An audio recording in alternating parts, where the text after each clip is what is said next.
স্বামী যারা আছেন তারা ভালো করে শুনেন, আপনার স্ত্রী তার মা বাবা আত্মীয় স্বজন সবাইকে ছেড়ে আপনার কাছে আসছে একটু সুখের আশায়। এখন যদি তার সাথে আপনি খারাপ ব্যবহার করেন, এই মেয়েটা কোথায় যাবে?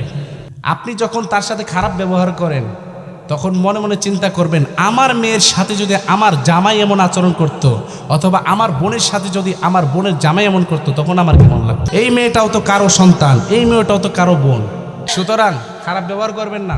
অনেক সময় মহিলারা কাজকর্ম করতে গিয়ে গ্লাস ভেঙে যায়, প্লেট ভেঙে যায়, হাতে দিকে পড়ে যায়, আর দেখা যায় কিছু স্বামী আছে গোয়ারের মতো আচরণ করে, ভাঙচুস করে।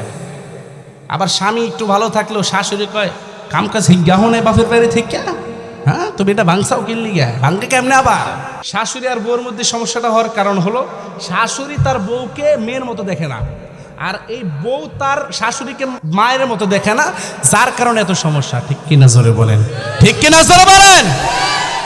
মেয়ের মতো যদি দেখতো তাহলে সে চিন্তা করতো, কাজ করতে গেছে ভেঙে গেছে, সে তো ইচ্ছা করে করে নাই। তাকে বুঝাই দেন, মা এইভাবে না এইভাবে করো, দেখতেন এই মেয়েটা, এই পুত্রবধূ আপনার ভক্ত হয়ে যাইত।